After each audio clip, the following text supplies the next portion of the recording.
Hello ladies and gentlemen. Well, if you've not been here before, we cut a road in on our property probably 8-9 months ago, and we put gravel on it shortly thereafter. So I've been pleased with the way the road's held up so far, but we've got a few areas where the ground just ate the rock. So I ordered 45 ton of stone yesterday, and they've delivered me a crush and run mix. So it's got some fines mixed with probably up to 1 inch gravel, I would think. And I'm gonna use it to cover our bare spots. I've got a yard box blade, whatever you want to call it, and then I've got a land plane. So I'll probably use that yard box to sort of get everything spread around. Then I may use that land plane to sort of touch up everything and sort of blend it in. But I'm gonna try to spread some rock and get this driveway slicked up a little bit and get it in better shape and get us out of the mud. First project at hand is down here at our entrance.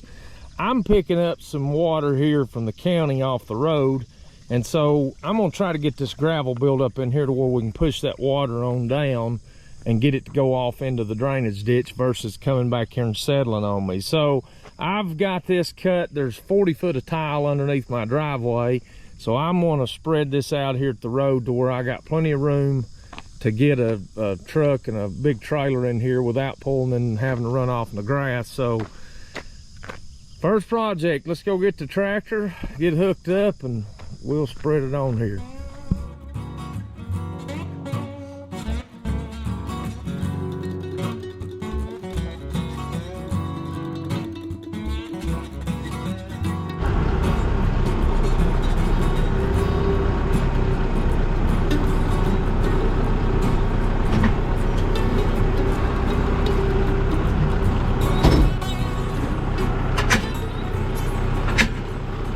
We got about 2 inches of rain last night, so with that much water, it'll sort of show you your weak places. But we're gonna be driving around in the mud for a minute till we get it covered up, but I'm ready to get this over with.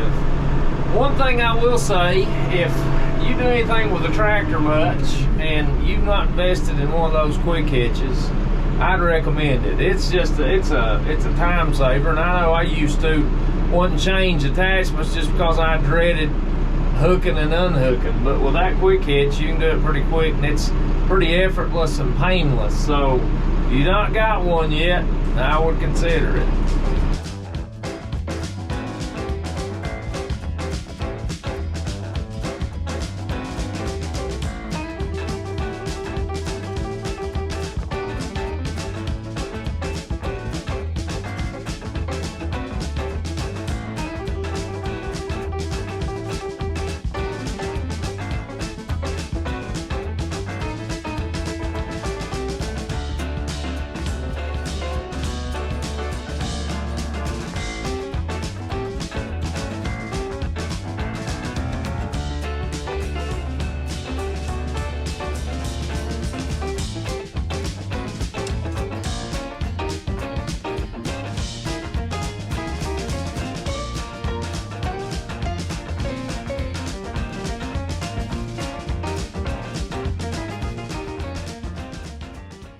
I mentioned earlier about us having about 2 inches of rain last night, but that water level probably come up about 6 inches here on the pond.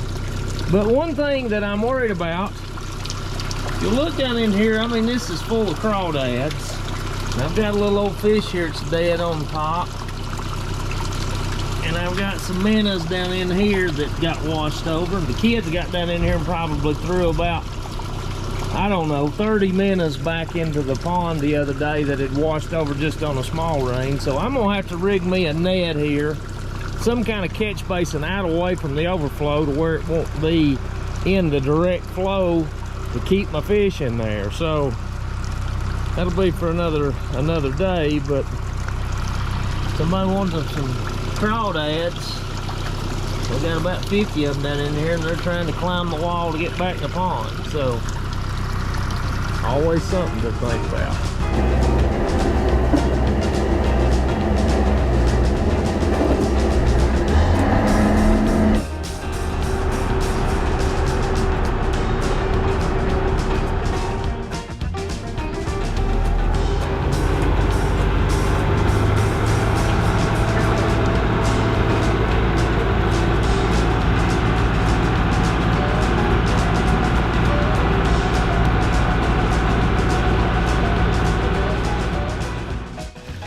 All right, the crawdad rescue crew has showed up.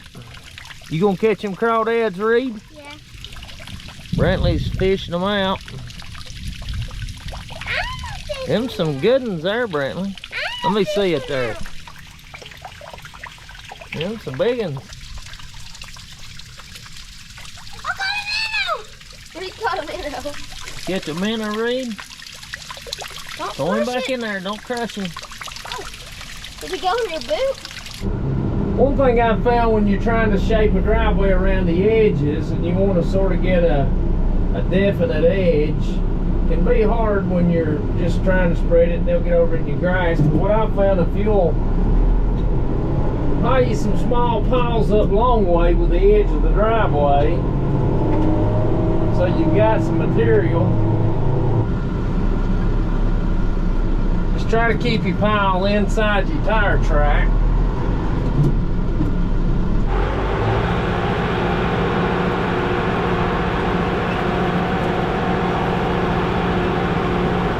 Leaning back over it, you sort of keep your tire on where you want your rock to go. And it'll sort of push it out there for you.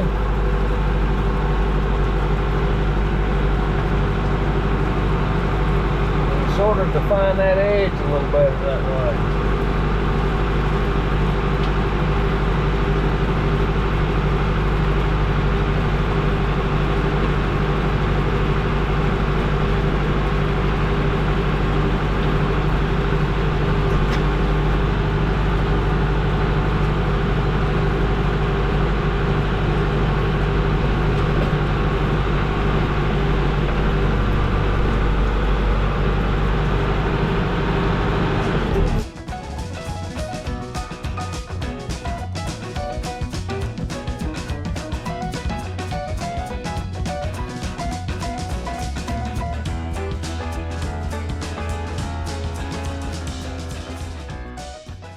Well, I got it roughed in. I was going to hit it with a land plane, but it actually doesn't look bad.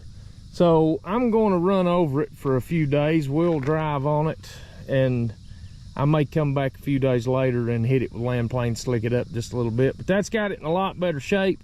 I was able to build me just a little curb here with that rock. I sort of piled them up and then backed up against it and sort of run over it with the tractor and sort of packed it down, which I'm sure we'll lose a few rock here out in the road, but that ought to hopefully keep some of that road water on the road until it gets over here to run off in the ditch. But I still think I'm going to get a little bit of standing water in here. But I was thinking while I was moving about, I may just run me a short tile from here and just run over and drop it off in the pond. That way any groundwater that does hit here, it'll be a lot easier to do it that way than trying to take something across through there to change the grade of this. So I'm going to go up top of the hill. We got a driveway coming off the hill there, needs a few rocks, so let's go touch it up and we'll be in pretty good shape for a while. Kids, you only got about 23 more ton to go. Hey Reed, 23. Look at me. You're the foreman. Tell them what to do.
one thing with this crush and run gravel is it's got that fine material in it, and especially if it gets wet, you can't spread it real even out of the bucket because it clumps.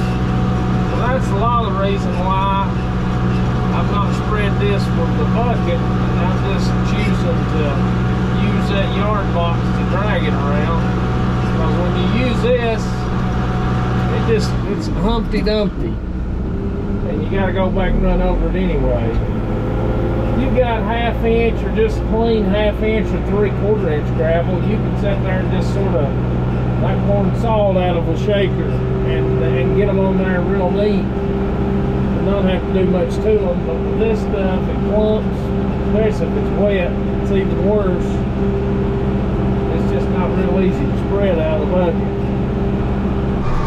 Some people that will watch this will probably ask the question on why this didn't have the driver to tailgate these gravel on the road instead of me having to make all these trips with the tractor.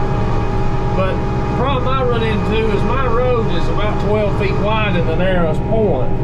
Down in the turn, it's probably 25, close to 30 feet wide. I wanted it plenty of room down there if you met a car you could pass without having to pull up in the grass.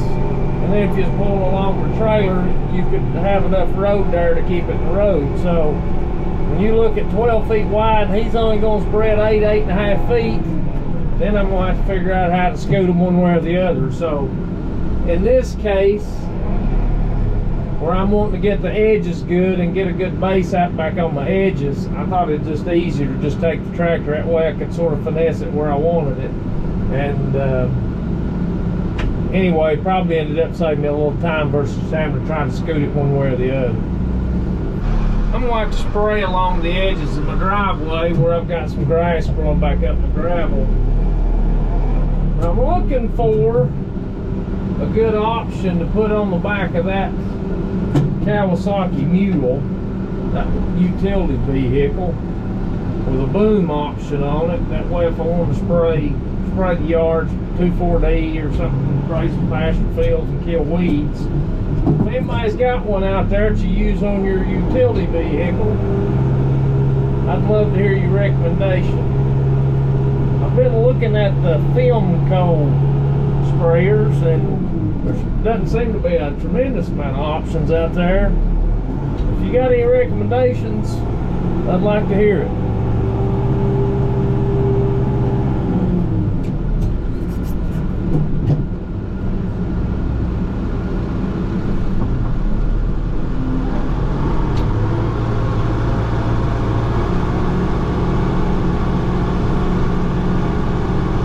By no means do I consider myself an expert on running one of these things, but they can be a pain in the rear to spread material with, because a lot of times what will happen, you'll be wanting to spread something out and then you'll get too deep and that front edge will cut in and you'll scalp whatever it is you're working on. Then you're trying to put it back and they can just be aggravating.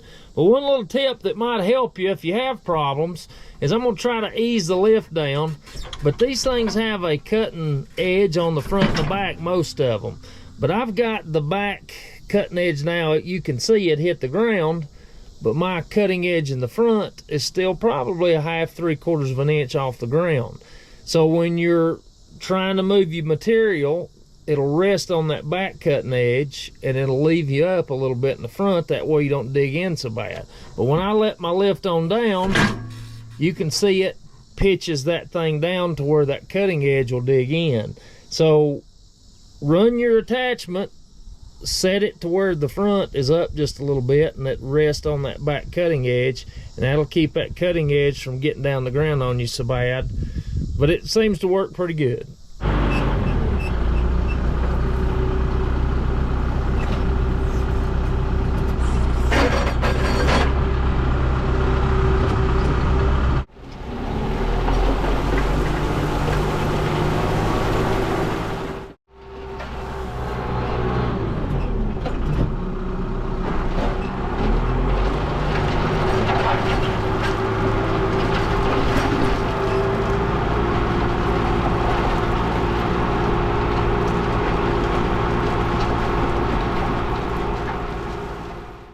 Well, I think I'm gonna call it good for now. I kept just a small pile of rock. That way, after we drive on it for a few days, if we get any thin spots shows up, I'll have a few to spread on it.